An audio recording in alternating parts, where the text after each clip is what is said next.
Learning how to interact socially is one of the biggest challenges facing people with autism. So a new preschool at Children's Healthcare of Atlanta's Marcus Autism Center teaches young children how to build those communication skills. The Fox Medical Team's Beth Galvin is here now to show us how that school works. And Sine and Tom, at first glance, this program looks a lot like any other preschool. There are a lot of kids taking turns and sharing and a lot of back and forth between the children and their teachers. But there is much more to this program than meets the eye.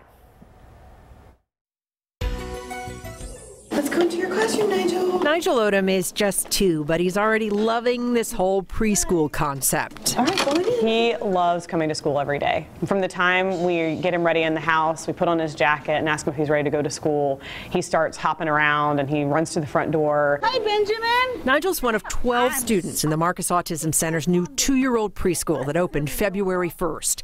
Half of the students are typically developing. The other half, like Nigel, have been diagnosed on the autism spectrum. He can be a little cautious sometimes, and he tends to sort of kind of play in his own little world, do his own little thing. Jenny ODOM says they started noticing some red flags when Nigel was about 1. He'd play alone. He didn't seem to engage with or empathize with others.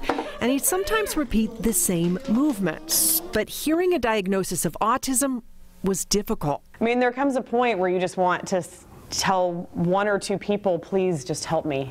Help me get my child caught up. Help me do what I need to do. So finding this intensive early intervention program feels like a godsend. I'm loving it.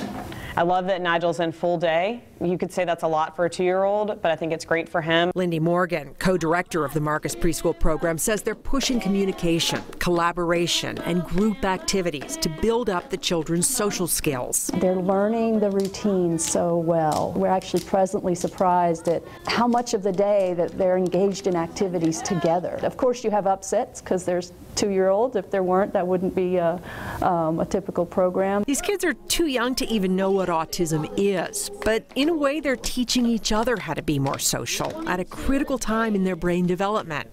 And 8 weeks in, Nigel ODOM's already speaking more and his personality's starting to come out. So instead of sort of being in his own little world and just playing with trains by himself, he plays with his sister more at home, or he plays with other kids when we're out.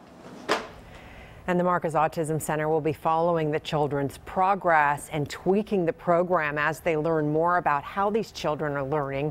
The preschool is still accepting students and plans to eventually expand to include 3-year-old and 4-year-old pre-K classes, Tom and Sine. And it's really kind of a work in progress, but it's a big deal. We have other ideas like this, but this is, one of the first in Metro Atlanta to really mix together typically developing kids with kids on the spectrum and let them learn social skills together. Well, based on what we're seeing in this piece, it's really making a difference. He looks thrilled, doesn't he? If Nigel's strutting his stuff is any indication, we're off to a good start. He's a pretty happy kid, yeah. Thank you, Ben. Sure.